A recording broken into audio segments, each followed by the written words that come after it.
सुदामा एक निर्धन अवश्य ब्राह्मण थे, लेकिन अपने कर्मों पर चलने वाले थे, वेद मंत्रों के आधार पर चलने वाले थे, वेद नियमों के आधार पर चलने वाले थे, क्योंकि उन्होंने कभी भी 10 घर से ज्यादा नहीं मांगा। और झांकी वाले भगवान कन्हैया को बदनाम करते हैं। अब देखो कैसे करते, मैं बताता हूं आपको। आप झांकी देखते हैं और झांकी में आपने देखा होगा कि जब सुदामा भगवान कृष्ण से मिलने द्वारिका पहुंचते हैं तो भगवान कन्हैया के जो द्वारपाल होते हैं वो सुदामा को धकेल करके मारते हैं, और आप बड़े ताली बजा बजा करके हंसते हैं। सुदामा को धकेल करके मारा जा रहा है और आप ताली बजा करके हंस रहे हैं। तो बताओ मूर्ख कौन है? देखने वाले। क्यों? एक चक्रवर्ती सम्राट और सबका पालन करने वाला भगवान कन्हैया जो धर्म के मार्ग पर चलता है, क्या उसके द्वारपाल ऐसा कर सकते हैं कि किसी ब्राह्मण को धकेल करके मार दें? और दूसरा, झांकी में यहां तक दिखाया होगा, झांकी में देखा होगा रुक्मणी तक सुदामा को धकेल करके मारता है। प्रकार से मांगता। ये दो बातें होंगी और उसके बाद आगे कथा के विराम की तरफ चलेंगे।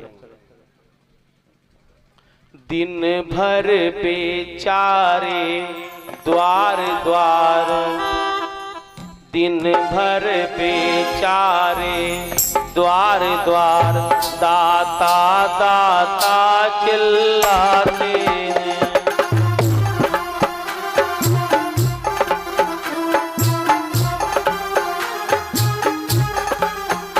दिन भर बेचारे द्वार द्वार,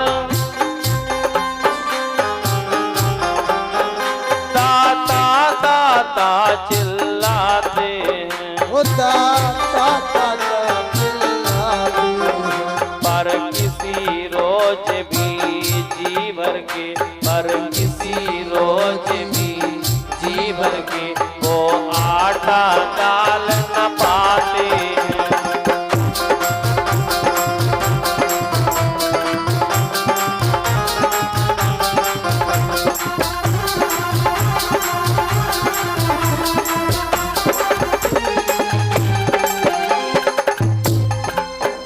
जो मठा मिला तो नमक नहीं, जो मठा मिला तो नमक नहीं, जो नमक मिला तो मठा ना मिला, जो नमक मिला तो मठा न मिला।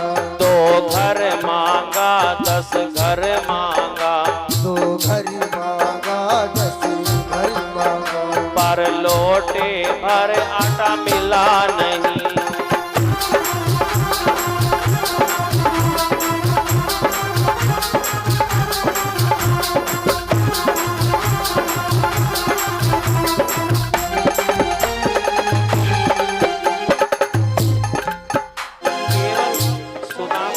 सुदामा का नियम था केवल 10 घर मांगते थे।